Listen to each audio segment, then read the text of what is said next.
Selamat pagi, suster, frater, Bapak, Ibu, dan saudara sekalian yang terkasih dalam Tuhan Yesus Kristus. Karena pada hari ini kita mulai menggunakan Mazmur yang terbaru, edisi terbaru, kita akan belajar dulu 1 atau 2 kali, biar nanti Bapak dan Ibu, frater, suster bisa ikut menyahut.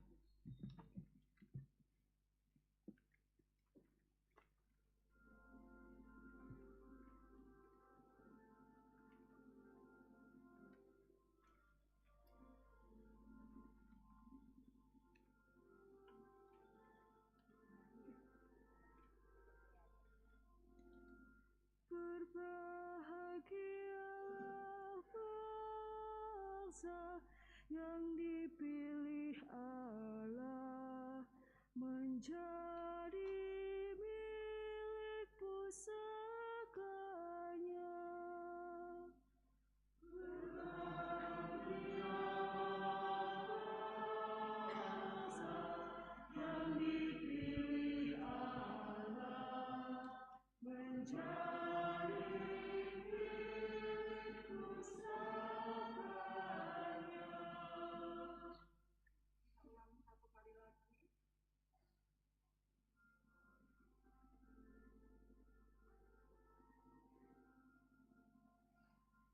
Berbahagialah bangsa yang dipilih Allah menjadi milik pusakanya.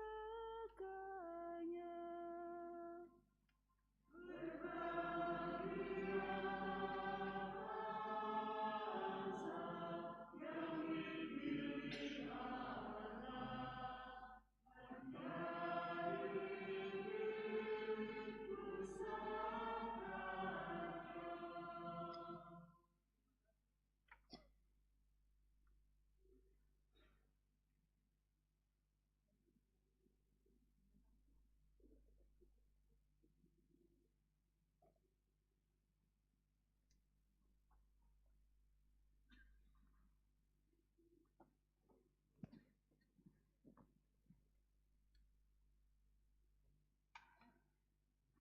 Selamat pagi para suster, para frater, ibu bapak, saudara-saudari, dan anak-anak yang terkasih.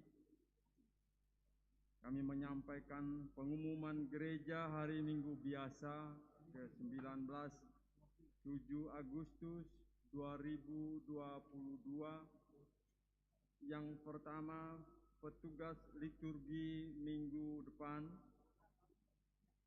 misa minggu pagi lingkungan Santa Helena, misa minggu sore lingkungan Santo Yusuf, dan penghias altar lingkungan Santo Kristoforus. Kedua, pendaftaran baptis balita telah dibuka. Formulir pendaftaran dapat diambil di sekretariat paroki pada hari dan jam kerja. Yang ketiga, bina iman anak Katolik bagi anak-anak usia TK sampai dengan SD kelas 4 dimulai hari ini Minggu 7 Agustus 2022. Pendampingan dimulai pukul 8.30 sampai dengan pukul 10, bertempat di ruang Santo Don Bosco, Gereja Vincentius A. Paulo, Kediri. Yang terakhir, foto kenang-kenangan penerimaan sakramen penguatan dapat diambil di sekretariat paroki pada hari dan jam kerja. Terima kasih atas perhatiannya. Kita menyiapkan diri untuk mengawali perayaan Ekaristi ini dengan lagu pembuka.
Dalam nama Bapa dan Putera dan Roh Kudus.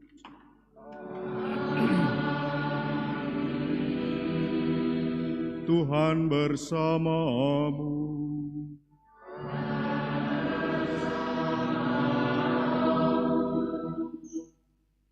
Ingatlah akan perjanjian-Mu ya Tuhan, dan janganlah Engkau lupakan umat-Mu yang tertindas. Bangkitlah ya Tuhan, belalah perkaraku. Janganlah Engkau lupakan seruan orang yang mencari Engkau. Bapak, Ibu, Saudara-saudari yang terkasih dalam Kristus, Minggu Biasa yang ke-19 mengajak kita untuk merenungkan kembali apa yang menjadi jaminan dan pedoman dalam perjalanan dinamika kehidupan kita. Kita menghadapi dinamika dan tantangan yang senantiasa berubah, dan apakah yang tidak berubah di dalam tujuan kehidupan kita, itulah yang perlu untuk kita renungkan dan kita perjuangkan terus-menerus. Melalui perayaan Ekaristi hari ini, kita mohon rahmat penyertaan dan kekuatan Tuhan, agar kita senantiasa dimampukan untuk mendengarkan dan merasakan penyertaan dan terutama belas kasih-Nya di dalam hidup kita. Kita mengawali perayaan kita dengan mohon rahmat belas kasih Allah atas segala dosa dan kesalahan kita, agar kita layak dan pantas untuk merayakan misteri suci ini.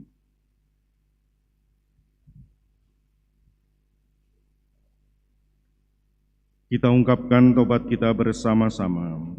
Saya mengaku kepada Allah yang Maha Kuasa dan kepada saudara sekalian, bahwa saya telah berdosa dengan pikiran dan perkataan, dengan perbuatan dan kelalaian. Saya berdosa, saya sungguh berdosa. Oleh sebab itu saya mohon kepada Santa Perawan Maria, kepada para malaikat dan orang kudus, dan kepada saudara sekalian, supaya mendoakan saya pada Allah Tuhan kita. Semoga Allah yang Maha Kuasa mengasihani kita, mengampuni dosa kita, dan mengantar kita ke hidup yang kekal.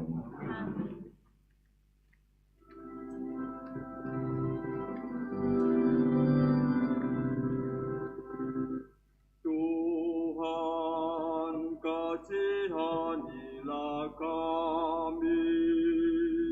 Tuhan, kasihanilah kami. Kristus, kasihanilah kami. Kristus, kasihanilah kami.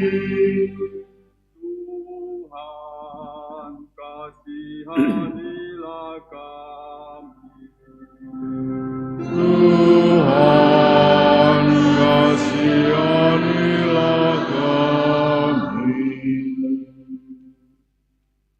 Kemuliaan kepada Allah di surga, dan damai di bumi kepada orang yang berkenan padanya. Kami memuji Dia, kami meluhurkan Dikau, kami menyembah Dikau, kami memuliakan Dikau, kami bersyukur kepadamu, karena kemuliaan-Mu yang besar. Ya Tuhan Allah, Raja surgawi, Allah Bapa yang Maha Kuasa. Ya Tuhan Yesus Kristus, Putra yang tunggal. Ya Tuhan Allah, Anak domba Allah,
Marilah berdoa.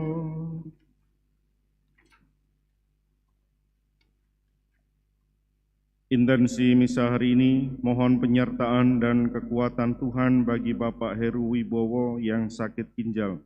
Semoga Tuhan Yesus menjamahnya dan memberikan rahmat kesembuhan.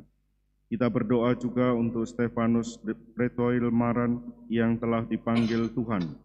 Semoga Tuhan mengaruniakan rahmat pengampunan dosa dan kedamaian kekal baginya. Kita satukan semua doa dan intensi kita bersama dengan doa gereja.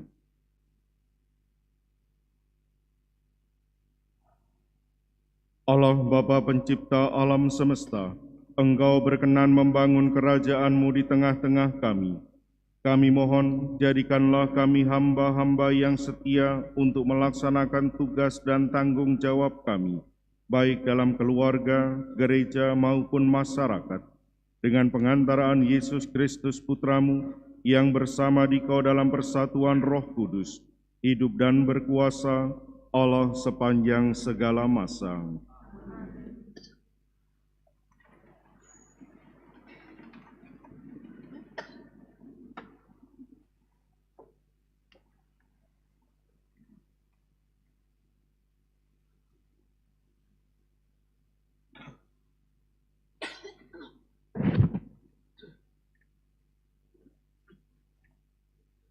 Bacaan dari Kitab Kebijaksanaan.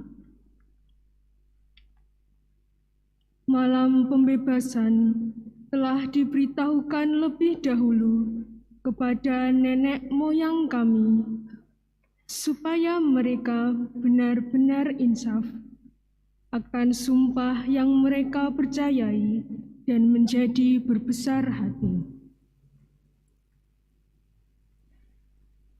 Maka inilah yang menjadi harapan umat-Mu, yakni keselamatan orang benar dan kebinasaan para musuh.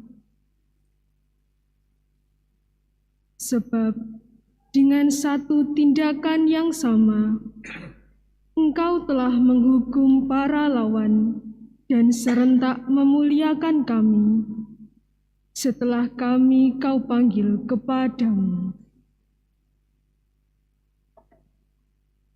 Diam-diam, anak-anak suci dari orang yang baik mempersembahkan kurban, dan dengan sehati mereka membebankan kepada dirinya kewajiban ilahi ini.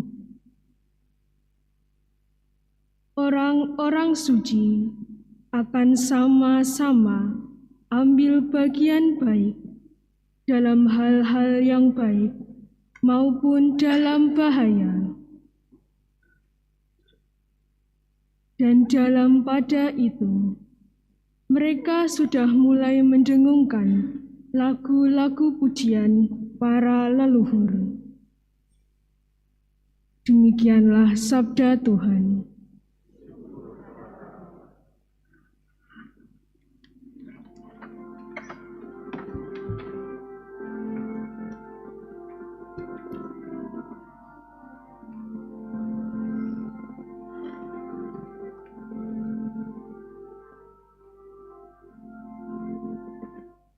Berbahagialah bangsa yang dipilih Allah, menjadi milik pusakanya.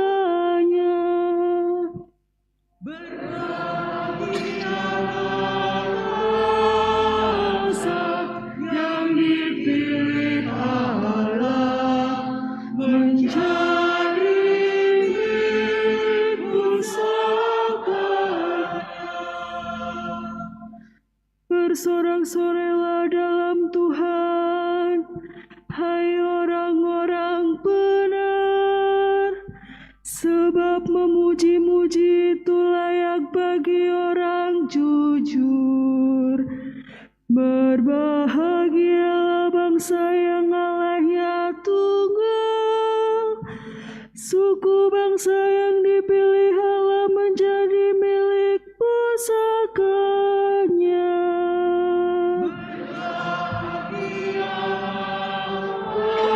Bangsa yang dipilih Allah menjadi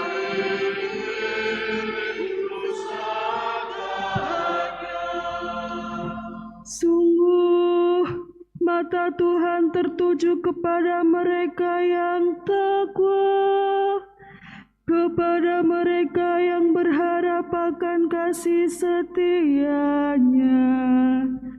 Ia hendak melepaskan jiwa mereka dari maut dan memelihara hidup mereka pada masa kelaparan.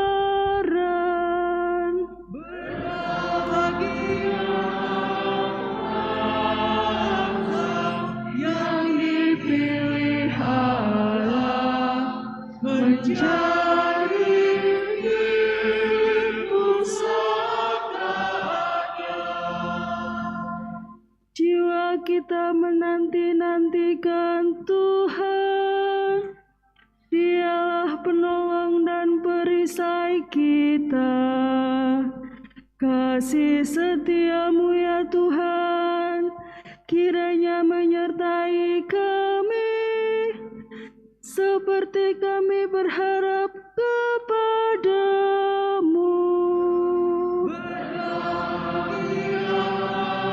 Bangsa yang dipilih Allah menjadi milik pusakanya.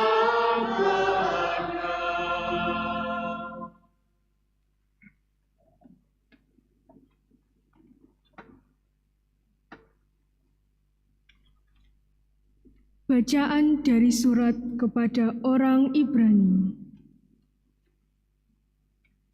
Saudara-saudara, iman adalah dasar dari segala yang kita harapkan dan bukti dari segala yang tidak kita lihat.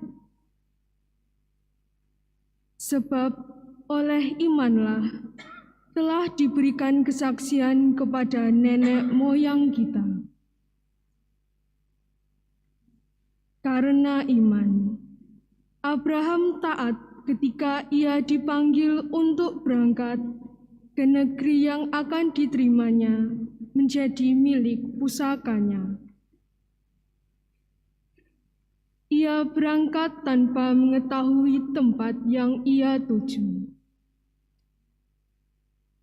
Karena iman, ia diam di tanah yang dijanjikan itu, seolah-olah di suatu tanah asing. Dan di situ ia tinggal di kemah dengan Ishak dan Yakub, yang turut menjadi ahli waris janji yang satu itu. Sebab ia menanti-nantikan kota yang beralas kokoh, yang direncanakan dan dibangun oleh Allah sendiri. Karena iman pula, Abraham dan Sarah beroleh kekuatan untuk menurunkan anak cucu, walaupun usianya sudah lewat. Karena ia yakin bahwa Dia yang memberikan janji itu setia. Itulah sebabnya, dari satu orang yang malahan telah mati bujuk, terpancar keturunan besar, seperti bintang di langit dan seperti pasir di tepi laut yang tidak terhitung banyaknya. Dalam iman, mereka semua ini telah mati sebagai orang yang tidak memperoleh apa yang dijanjikan itu, tetapi hanya dari jauh mereka melihatnya. Mereka melambai-lambai kepadanya dan mengikuti bahwa mereka adalah orang asing dan pendatang di bumi ini. Sebab mereka yang berkata demikian menyatakan bahwa mereka dengan rindu mencari suatu tanah air. Andai kata dalam hal itu mereka ingat akan tanah asal yang telah mereka tinggalkan, maka mereka cukup mempunyai kesempatan untuk pulang ke situ.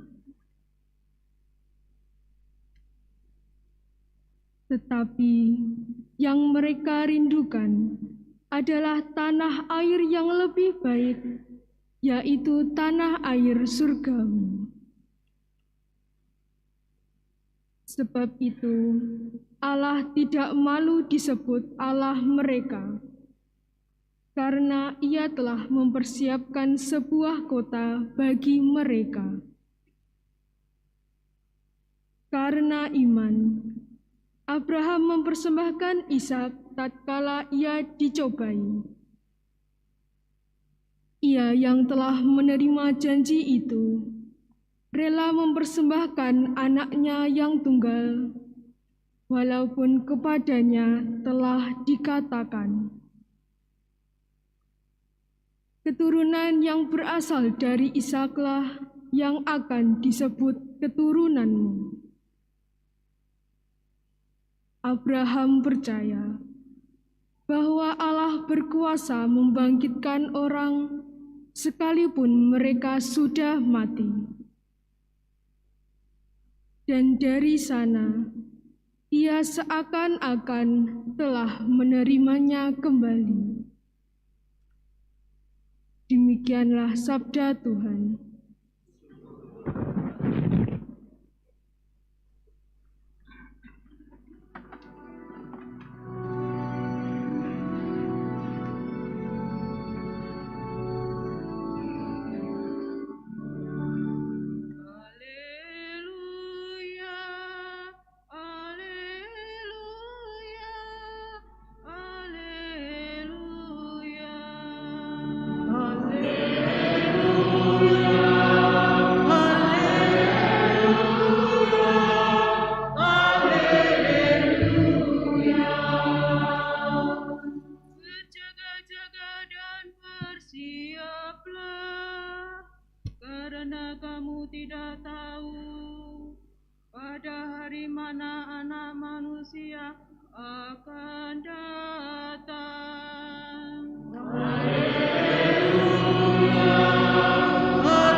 Tuhan bersamamu. Inilah Injil suci menurut Santo Lukas.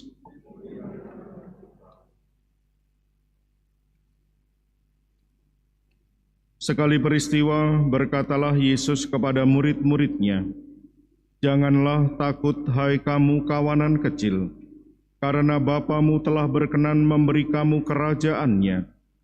Jualah segala milikmu dan berilah sedekah.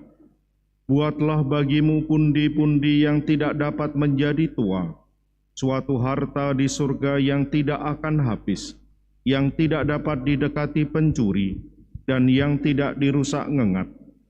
Karena di mana hartamu berada, di situ juga hatimu berada. Hendaklah pinggangmu tetap terikat dan pelitamu tetap menyala. Hendaklah kamu sama seperti orang-orang yang menanti-nantikan tuannya pulang dari perkawinan, supaya jika tuannya itu datang dan mengetuk pintu, segera dibuka pintu baginya. Berbahagialah hamba-hamba yang didapati tuannya sedang berjaga-jaga ketika ia datang. Sesungguhnya aku berkata kepadamu, ia akan mengikat pinggangnya dan mempersilahkan mereka duduk makan, dan ia akan datang melayani mereka. Apabila ia datang pada tengah malam atau pada dini hari, dan mendapati mereka berbuat demikian, maka berbahagialah mereka. Tetapi ketahuilah ini, jika tuan rumah tahu pukul berapa pencuri akan datang, ia tidak akan membiarkan rumahnya dibongkar. Hendaklah kamu juga siap sedia, karena Putra Manusia datang pada saat yang tidak kamu duga. Petrus bertanya, Tuhan, kami sajakah yang Engkau maksudkan dengan perumpamaan itu, ataukah juga semua orang? Jawab Tuhan, jadi siapakah pengurus rumah yang setia dan bijaksana, yang akan diangkat oleh tuannya menjadi kepala atas semua hambanya, untuk memberikan makanan kepada mereka pada waktunya. Berbahagialah hamba yang didapati tuannya sedang melakukan tugasnya ketika tuan itu datang. Sesungguhnya aku berkata kepadamu, tuannya itu akan mengangkat dia menjadi pengawas segala miliknya. Akan tetapi, jika hamba itu jahat dan berkata dalam hatinya, Tuanku tidak datang-datang, lalu ia mulai memukul hamba-hamba lain, laki-laki dan perempuan, dan makan minum serta mabuk, maka tuan hamba itu akan datang pada hari yang tidak disangkanya, atau pada saat yang tidak diketahuinya. Tuan itu akan memenggal dia dan membuat dia senasib dengan orang-orang yang tidak setia. Adapun hamba yang tahu akan kehendak tuannya, tetapi tidak mengadakan persiapan atau tidak melakukan apa yang dikehendaki tuannya, ia akan menerima banyak pukulan. Tetapi siapa saja yang tidak tahu akan kehendak tuannya dan melakukan apa yang seharusnya mendatangkan pukulan, ia akan menerima sedikit pukulan. Siapa saja yang diberi banyak, banyak pula dituntut darinya. Dan siapa saja yang dipercayakan banyak, akan lebih banyak lagi yang dituntut dari dirinya. Demikianlah sabda Tuhan.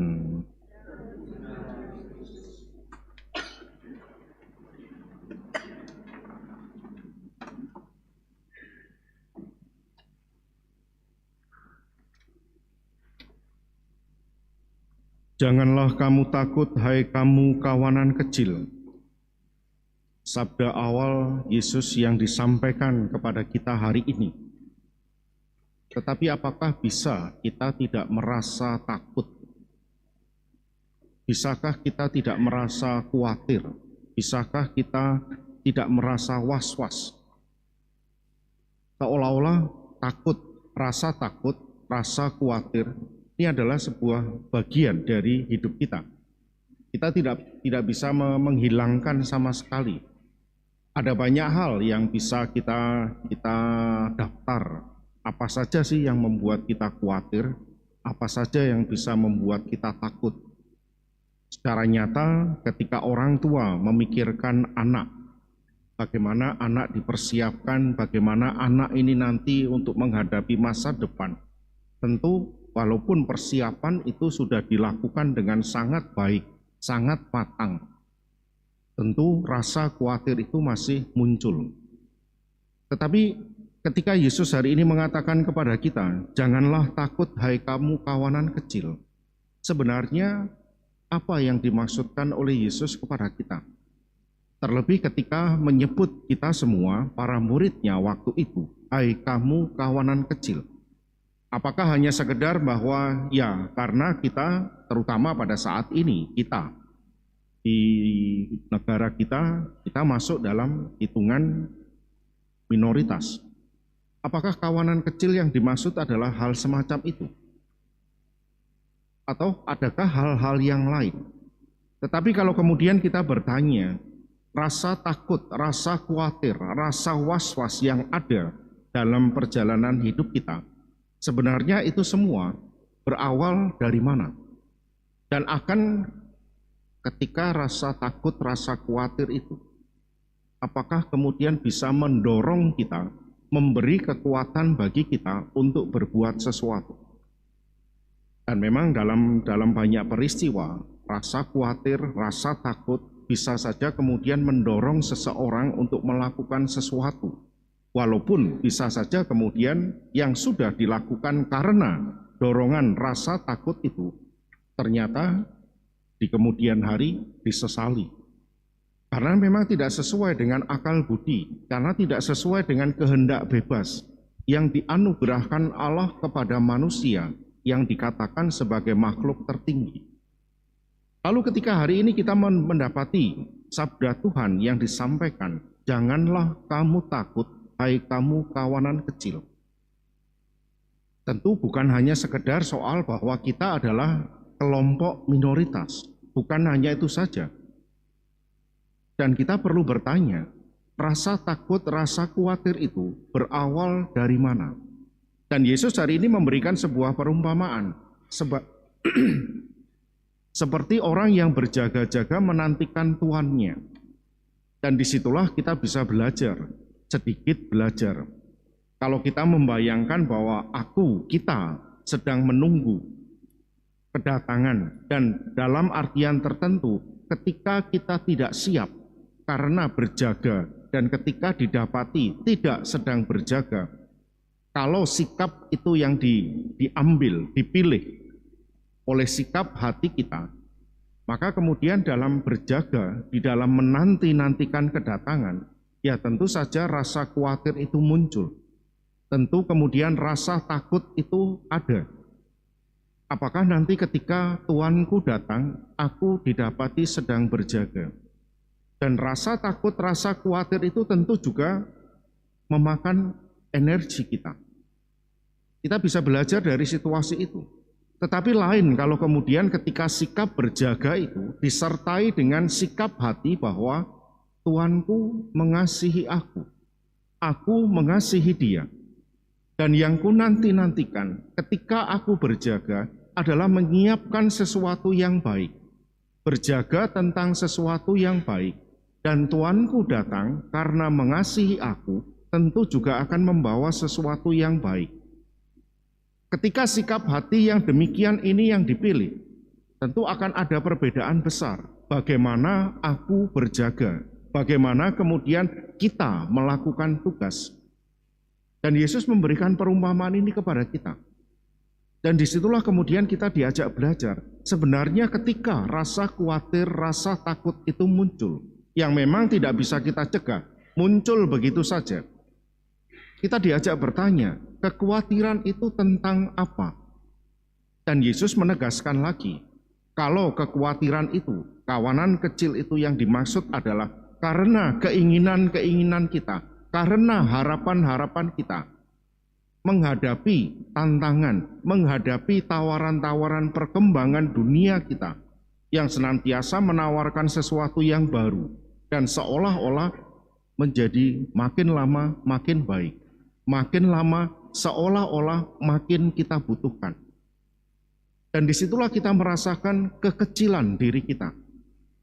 Diri kita menghadapi keinginan-keinginan, menghadapi harapan-harapan, menghadapi tawaran-tawaran dunia yang ada di sekeliling kita.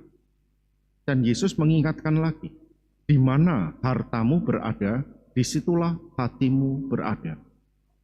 Dan disitulah kemudian kita diajak untuk merenungkan kembali apa sikap batin yang kita pilih untuk kita jalani, kita lakukan dalam dinamika hidup kita ketika kita menanti-nantikan datangnya Tuhan.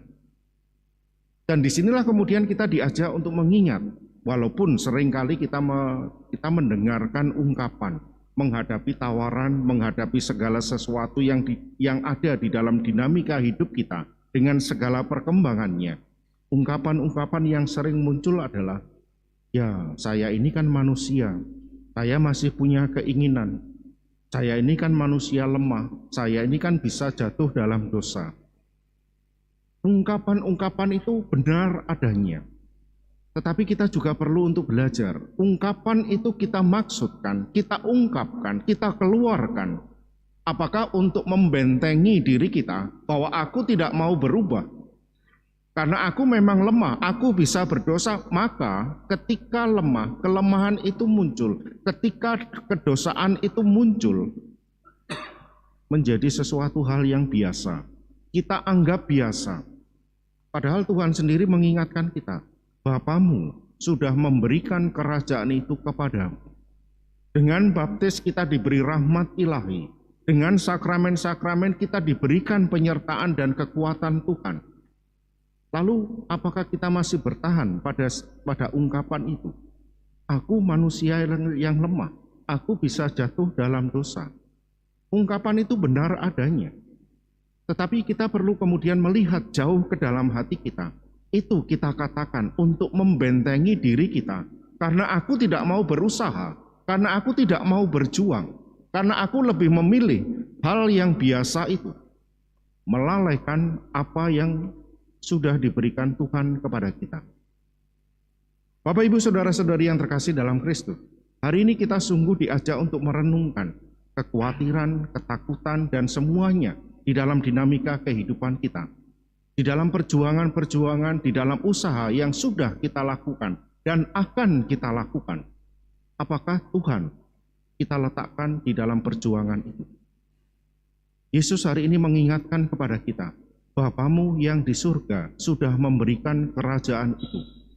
Tinggal kita mau memilih, apakah yang ditawarkan dunia ataukah yang diberikan oleh Bapa. Dan sikap hati itulah yang kemudian menentukan ketika Yesus sendiri menegaskan, janganlah kamu takut, hai kamu kawanan kecil. Kekecilan diri kita menghadapi keinginan-keinginan, menghadapi harapan-harapan kita, menghadapi tawaran-tawaran yang diberikan kepada kita.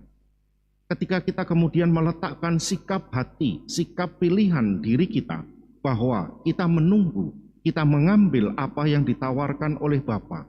Dan kesetiaan serta kebijaksanaan itulah yang diinginkan, yang dikehendaki Bapa terjadi dan kita lakukan di dalam hidup kita. Sehingga ketika kita berjaga, bukan lagi rasa khawatir, bukan lagi rasa takut, tetapi kebahagiaan itulah. Karena kita yakin, kita percaya bahwa yang kita nantikan mengasihi kita. Dan itulah yang kita balas di dalam hidup kita dengan mengasihi Dia juga. Sehingga sikap berjaga bukan lagi dipenuhi dengan kekhawatiran, bukan dipenuhi dengan ketakutan, tetapi kebahagiaan. Karena yakin dan percaya yang kita nantikan sungguh-sungguh mengasihi kita. Dalam perayaan Ekaristi hari ini kita mohon rahmat dan kekuatan Tuhan agar kita senantiasa dimampukan untuk mengalami, merasakan, dan menghayati kasih Tuhan itu, sehingga kita pun juga bisa membalasnya dengan kasih yang sama melalui cara kehidupan kita. Berkat Tuhan senantiasa menyertai kita.